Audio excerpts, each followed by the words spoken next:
اعوذ باللہ من الشیطان الرجیم بسم اللہ الرحمن الرحیم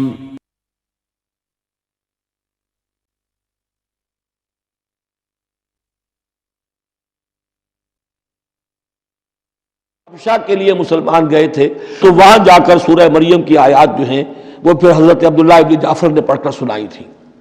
اس مناسبت سے یہ مضامین آپ کو سورہ مریم میں بھی ملیں گے۔ ساری عمر بوڑھے رہے اور بے اولاد رہے، لیکن اب وہ ایک دبی ہوئی خواہش، چنگاری، وہ بھڑک اٹھی، اے اللہ اس بچی کو تو یہ کچھ دے سکتا ہے تو تیری قدرت ہے مجھے بھی ذریۃ طیبہ، پاکیزہ اولاد عطا فرما۔ انک سمیع الدعا، یقیناً تو دعا کا سننے والا ہے۔ فنادت الملائکۃ، تو فرشتوں نے انہیں پکار کر کہا، ندا کی، وہو قائم یصلی فی المحراب، اور وہ کھڑے ہوئے نماز پڑھ رہے تھے اپنی محراب میں، ان کا بھی حجرہ تھا۔ ان اللہ یبشرک بیحییٰ، اللہ تعالیٰ تمہیں بشارت دیتا ہے زکریا یحییٰ کی، مصدقا بکلمۃ من اللہ، جو تصدیق کرے گا ایک ایسے شخص کی جو اللہ کا خاص کلمہ ہوگا، یعنی حضرت عیسیٰ، کلمۃ منہ، یہ بعد میں باتیں آئیں گی، وسیداً، اور سردار ہوگا، وحصوراً، اور تجرد کی زندگی گزارے گا، ونبیًا من الصالحین، اور نبی ہوگا صالحین میں سے۔ یہاں نوٹ کر لیجئے کہ آخری مدح کا لفظ جو حضرت یحییٰ کے لیے آیا ہے وہ نبی ہے، نبیًا من الصالحین۔ قال رب انا یکون لی غلام، ابھی خود دعا کر رہے تھے لیکن غالباً اس کی بڑی توثیق چاہ رہے ہیں اللہ سے،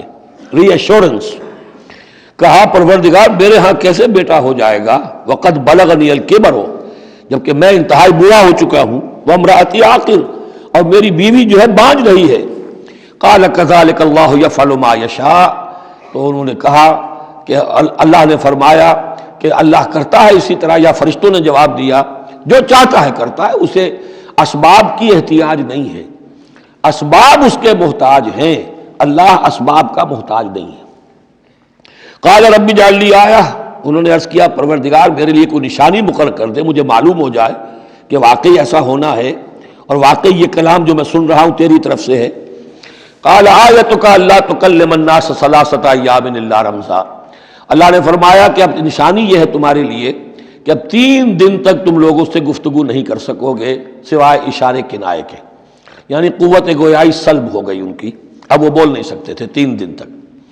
وَاذْكُرْ رَبَّكَ كَثِيرًا، اپنے دل میں اپنے رب کو یاد کرتے رہو کثرت کے ساتھ۔ وَسَبِّحْ بِالْعَشِيِّ وَالْإِبْكَارِ، اور تسبیح کیا کرو شام کے وقت بھی اور صبح کے وقت بھی۔ وَإِذْ قَالَتِ الْمَلَائِكَةُ يَا مَرْيَمُ إِنَّ اللَّهَ اصْطَفَاكِ، اب دیکھیے یہ حضرت زکریا اور حضرت یحییٰ کا قصہ آ گیا کہ بانجھ بوڑھی عورت کے بطن سے شدید ضعیفی کی عمر میں حضرت زکریا کو اللہ نے یحییٰ جیسا بیٹا دے دیا، تو کیا یہ عام قانون کے مطابق ہے؟ یہ بھی تو معجزہ تھا۔ اسی طریقے سے اس سے ذرا بڑھ کر ایک معجزہ ہے کہ جو حضرت مسیح کا ہے کہ وہاں باپ کا معاملہ نہیں ہے۔ فرمایا وَإِذْ قَالَتِ الْمَلَائِكَةُ يَا مَرْيَمُ، اور یاد کرو جب کہ کہا فرشتوں نے اے مریم، ان اللہ اصطفاک وطہرک واصطفاک علی نساء العالمین، یقیناً اللہ نے تمہیں چن لیا ہے اور تمہیں خوب پاک کر دیا ہے اور تمہیں چن لیا ہے تمام جہان کی خواتین پر۔ یا مریم اقنتی لربک، اے مریم اب اپنے رب کی فرما برداری کرتی رہو، واسجدی، اور سجدہ کیا کرو، وارکعی مع الراکعین، اور جھکنے والوں کے ساتھ جھکتی رہا کرو، نماز باجماعت کے اندر شریک ہو جایا کرو۔ ذالک من انباء الغیب نوحی الیک، اور یہ غیب کی خبروں میں سے ہے جو اے محمد ہم آپ کو وحی کر رہے ہیں۔ وما کنت لدیہم، آپ تو ان کے پاس موجود نہیں تھے، اذ یلقون اقلامہم ایہم یکفل مریم، جبکہ وہ اپنے قلم پھینک رہے تھے یہ طے کرنے کے لیے کہ ان میں سے کون ہوگا کہ جو مریم کا کفیل ہوگا، کس کی تربیت میں زیر نگرانی، یعنی اور بھی وہاں پریسٹ تھے، کاہن اور بھی تھے، ان سب میں سے ہر ایک چاہتا تھا کہ یہ بچی جو ہے میری تحویل میں ہو، میں تربیت کروں، جسے اللہ کے نام پر جو ہے اس طرح وقف کر دیا گیا ہے۔ لیکن یہ کہ جب وہ اس طریقے سے اپنے قلم پھینک کر کچھ جیسے ہوتا ہے کوئی ذائچہ نکالنا یا کسی طرح کا معاملہ تو طے کر رہے تھے، اس میں اللہ نے حضرت زکریا کا نام نکال دیا تھا۔ تو اے نبی اس وقت تو آپ تو وہاں نہیں تھے، وما کنت لدیہم یختصمون، اور نہ آپ اس وقت تھے جبکہ وہ آپس میں جھگڑ رہے تھے۔ اس قالت الملائکۃ یا مریم ان اللہ یبشرک بکلمۃ من، اب یاد کرو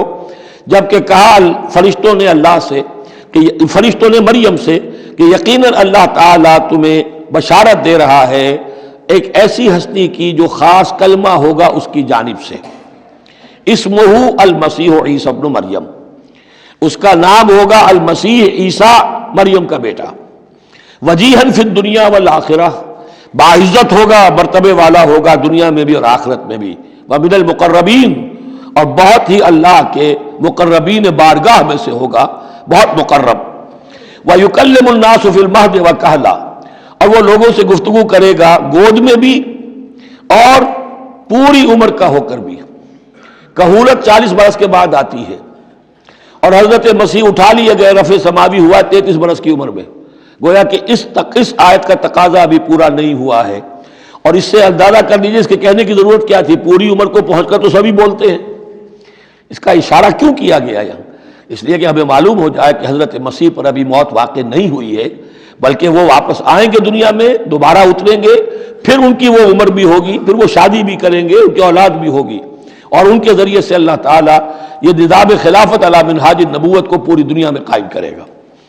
وَيُكَلِّمُ النَّاسَ فِي الْمَهْدِ وَكَهْلًا، اور وہ گفتگو کرے گا لوگوں سے اپنے گود میں بھی، تمہاری گود میں بھی، پگھوڑے میں بھی، اور بڑی پوری عمر کا ہو کر بھی، وَمِنَ الصَّالِحِينَ، اور یقیناً وہ بھی بہت ہی ہمارے نیکوکار بندوں میں سے ہوگا۔ قالت رب انا یکون لی ولد، حضرت مریم سلام علیہا نے بھی وہی جو ہے بات واضح کی، اے اللہ میرے اولاد کیسے ہو جائے گی، یمسسنی بشر، مجھے تو کسی مرد نے ہاتھ تک نہیں لگایا۔ قال کذالک اللہ یخلق ما یشاء، فرمایا اسی طرح اللہ تعالیٰ تخلیق فرماتا جو چاہتا ہے، اس کو ضرورت نہیں ہے، ٹھیک ہے عام ولادت انسانوں کی اسی طرح ہوتی ہے، باپ کا بھی حصہ ہے، ماں کا بھی حصہ ہے، لیکن یہ کہ اللہ تعالیٰ کے لیے کسی بھی شے کی ضرورت نہیں ہے، وہ محتاج نہیں ہے ان اسباب اور وسائل و ذرائع کا، اور جو چاہے کرتا ہے۔ قال کذالک اللہ یخلق ما یشاء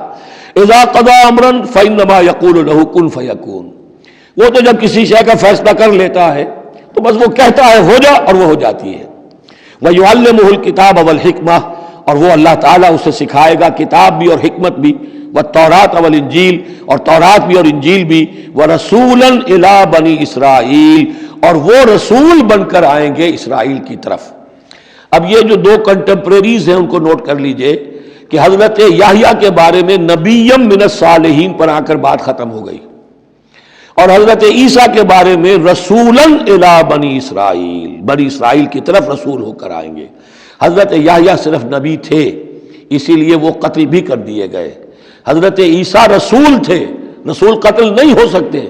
اسی لیے ان کو زندہ آسمان پر اٹھا لیا گیا۔ یہ بہت اہم مضمون ہے کہ جو یہاں بھی آپ کو سمجھ لینا چاہیے۔